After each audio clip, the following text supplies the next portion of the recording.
Hey everybody, what is going on? I hope you guys are all doing well, and welcome to another tutorial video. In this video, I'm going to be explaining to you guys how you can use eShopify with Eprolo. So let's get right into it. Now, Shopify is an online storefront site which you can buy a subscription to and set up an online website as a storefront.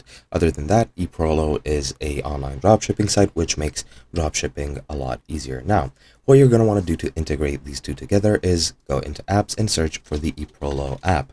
This is needed to integrate the two sites or two services together. You just search for it and click install, and then just confirm everything that it asks of you.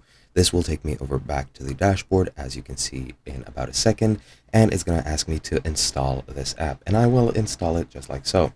Now, once you do this, it will ask you to connect to your Eprolo account, which I currently don't have, and I was pretty sure I could just create one over here, but as you can see, I can just enter my email to register. So I'm going to add my email really quickly, and I'm just going to go hit next, set up a password, and the phone number is optional, so I won't enter it over here. Now, which platform are you running on? Click Shopify, and how many orders do you need to process per day?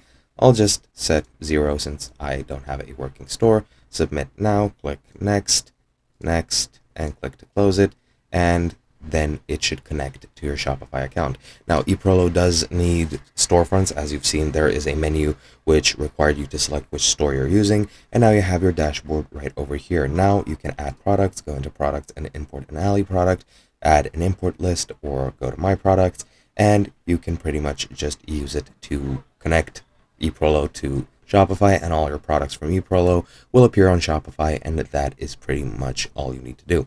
Hope you guys enjoyed, and I'll be seeing you guys in another video.